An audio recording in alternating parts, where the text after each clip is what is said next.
If you spend any time online looking for how to get rich, you've been sold a very specific story. The big trade. The side hustle that blows up overnight. The one decision that changes everything. It's an exciting story, and it's almost never how it actually happens. I looked into what self-made millionaires actually do, day to day, for years before the number on the account ever looked impressive. And it's remarkably unglamorous. No single decision. No big moment. Just the same small handful of behaviors, repeated so many times for so long, that they stopped looking like decisions at all. 10 habits. Every one of them is boring on its own, but the 10th one is a reason the other 9 actually work. And once you see it, you'll understand why boring isn't a side effect of building wealth. It's the entire mechanism. Let's get into it. One thing worth saying up front, none of these habits are secret, and none of them are complicated. If you watched finance content before, you'll recognize a few of these individually. What's more interesting, and what we're actually going to dig into, is why something this simple is so hard to sustain, and what changes in someone's thinking once they actually do sustain it for years. Let's start with the ones you can put into practice this week. The single most repeated habit among people who build wealth without a dramatic income isn't a clever investment. It's the order money moves in. Before rent, before groceries, before anything discretionary, a fixed amount leaves the account and goes somewhere it can't be casually spent. An investment account, a retirement account, wherever. What makes this different from saving what's left over is that there is no leftover moment where a decision gets made. The decision was made once, when the automation was set up, and never has to be made again. That matters more than it sounds like it should, because willpower-based saving fails on a predictable schedule. There's always a month where something comes up and the saving loses. A rule that removes a decision entirely doesn't have that failure point. The amount matters far less than the consistency.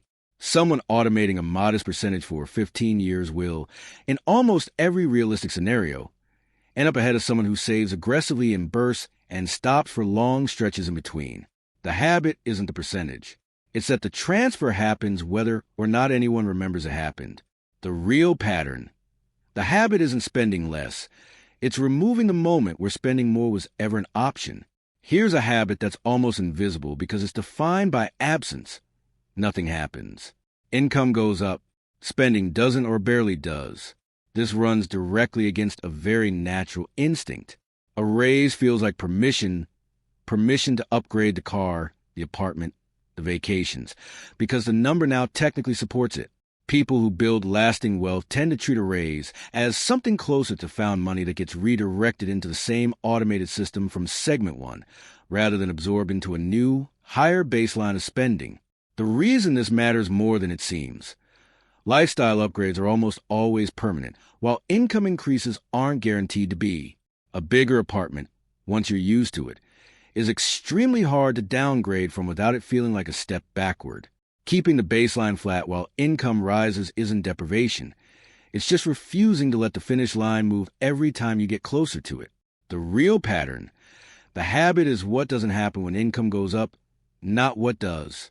Most people check their finances reactively, after a big purchase, after a bad month, after something makes them anxious enough to look. A quieter and more effective habit is checking on a fixed schedule regardless of mood. Monthly, or even just quarterly, the same handful of numbers get logged and reviewed. This does two things checking when anxious doesn't. First, it turns finances into information instead of an emotional event. You're not opening the account hoping for good news. You're just recording a data point, the same as any other month. Second, it makes the trend visible over time in a way single moments never show. A bad month looks alarming in isolation and completely unremarkable next to 11 other months on a chart. The scheduled habit is what makes that chart exist at all. The real pattern. The habit isn't obsessing over money. It's the opposite, a fixed, low-emotion checkpoint that replaces obsessing altogether. When an investment does well, there's a strong pull to treat the gain as spendable, a reward for the good decision. The habit that actually compounds wealth does the opposite. Dividends, gains, windfalls get reinvested by default, treated as though they were never available to spend in the first place. This one is genuinely boring to watch happen, which is exactly the point. There's no moment of celebration built into the process. The gain just becomes more principal, working the same way the original money was working. Over enough years, this is a meaningfully large part of how modest, consistent investing turns into a large number, not from picking winners, but from never interrupting the process to cash out the wins along the way. The real pattern, the habit is treating the money worked as a reason to leave it working, not a reason to stop. Notice the shape so far. None of the first four habits are about earning more or picking better investments or timing anything cleverly. Every one of them is about removing a decision point, the moment where a person could have spent, upgraded, or cashed out and just didn't automatically without having to relitigate every time. That pattern gets more interesting from here because the next few habits aren't really about money at all. This is one of the more specific habits, and it's worth being concrete about it. Avoiding debt on anything that's guaranteed to be worth less next year than it is today. Cars are the clearest example. Financing a depreciating asset means paying interest on money borrowed to buy something that's actively losing value every month you're still paying it off. It's one of the few financial moves that loses on both ends simultaneously. People who build wealth quietly tend to apply a simple filter here. Debt is acceptable for things that are likely to be worth more later.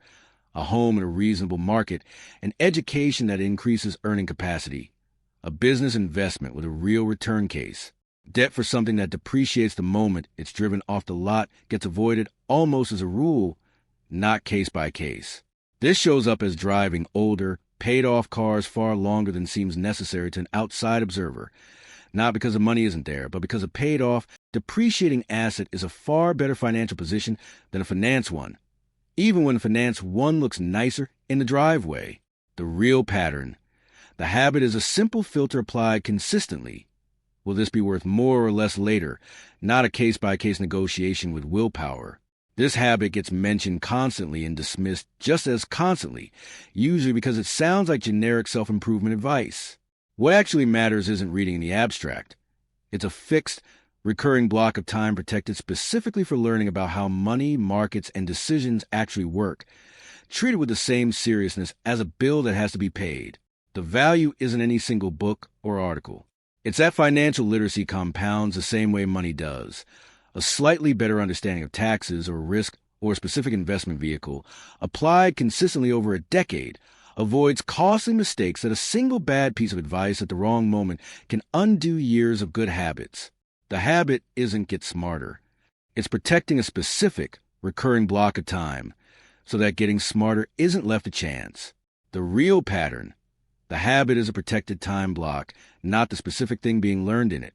There's a specific kind of restlessness that looks productive but usually isn't. Constantly switching careers, business ideas, or investment strategies chasing whatever looks most exciting this year. It feels like momentum. It's often the opposite. Building real expertise, a real reputation, or a real business takes years of unglamorous repetition in the same lane before the compounding really shows up in skill, in income, in relationships that took years to build and can't be rebuilt overnight somewhere else. People who build wealth quietly tend to be almost stubborn about staying the course through boring, unremarkable stretches where nothing dramatic seems to be happening, because that's usually exactly when the skill or the reputation is actually compounding beneath the surface. The real pattern. The habit is tolerating long stretches where progress is invisible, because most of the real compounding happens exactly there. Budgeting has a branding problem. It sounds like restrictions, spreadsheets, and deprivation. So most people either avoid it entirely or attempt an elaborate system that collapses within a month. The habit that actually persists for years looks nothing like that. It's a 5-minute weekly glance, a small number of categories, not a monthly overhaul. The point isn't precision. It's frequency. A rough weekly glance, repeated for years, catches problems while they're still small, a subscription that crept up, a category quietly drifting, long before they become a real issue. An elaborate system that gets abandoned after 6 weeks catches nothing, no matter how sophisticated it was on paper. The real pattern. The habit survives specifically because it's small enough to actually keep doing.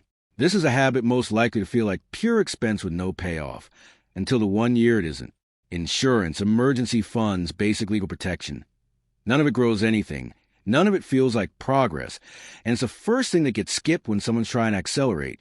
People who keep wealth once they build it tend to treat this category as non-negotiable, specifically because a single uninsured setback, a medical event, a lawsuit, a major property loss, can undo a decade of the other 9 habits on this list in one event. The habit isn't about fear. It's about recognizing that avoiding catastrophic downside is at least as important as pursuing growth. And unlike growth, it doesn't compound in a way you can see. It just quietly prevents the one thing that would have erased everything else, the real pattern. The habit protects the compounding from the first 8 habits, even though it never shows up as a gain on its own. We're close to the end, and here's what's worth noticing before the last one. Every single habit so far has been individually forgettable. None of them make a good story. None of them will make an exciting thumbnail on their own. And that's not a coincidence. It's about to be the entire point. And here's the habit that makes the other 9 actually work. It's not a behavior in the usual sense. It's tolerance. Specifically, the tolerance to keep doing all 9 of the habits above through long stretches of time where absolutely nothing exciting is happening, and sometimes through stretches where it actively feels like it's not working at all. This is the part almost nobody shows you, because it doesn't make for interesting content. Compounding is not a smooth, exciting curve in real time. For most of its life, it's flat, slow, and genuinely boring to watch.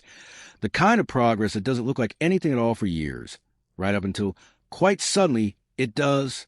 The habit that separates people who build real wealth from people who almost did is simply staying in the process through that entire flat stretch, when every instinct says something more exciting should be happening by now.